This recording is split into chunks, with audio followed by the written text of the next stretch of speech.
Malam tu kita nak tengok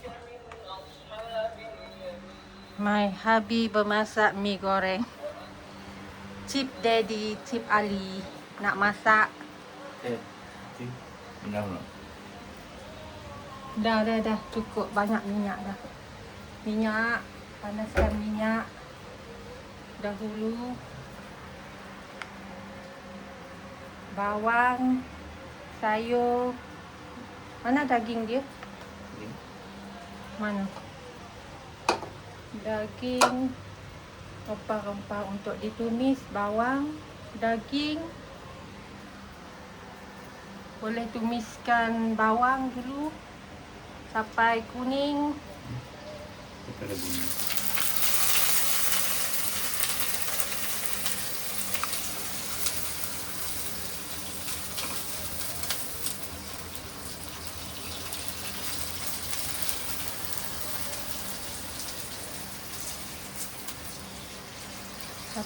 Sampai kuning.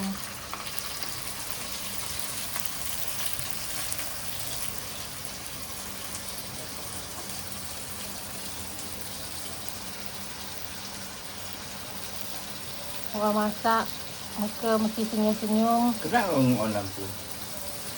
On Oh, sendiri. gelap. On sendiri. Pemisik.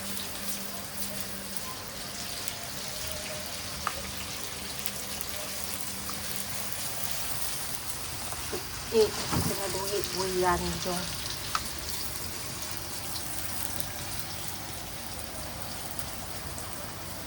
Tinggi sikit punya rumah dah turun. Gosok.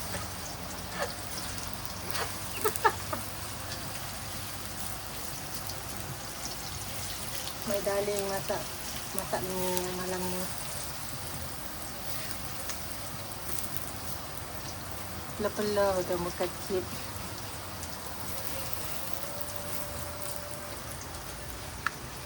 Masak apa darling?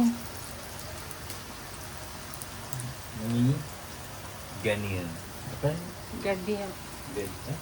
Gardiner. Apa? Guardian ya betul. Buat mi goreng. Mi goreng. Nemu? Mi goreng. Kan nemu tu. Nemu tahu. Mana mi dia? Itu bawang sampai kuning-kuning masak dia. Nak buat masak mi Gardenia. Jadi ni.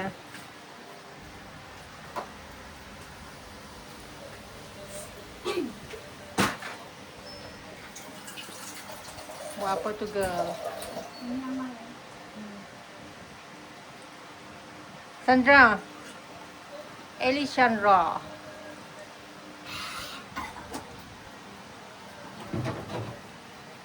Ini jagungnya. Lalu suruh makan. Mana jagung? Mau direbus balik tu jagung. Nama? Masaknya panas.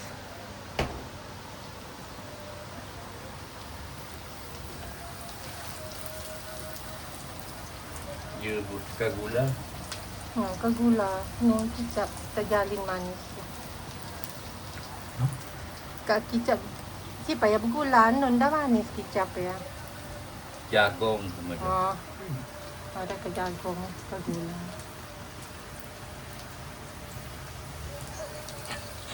Jagung masak kicap.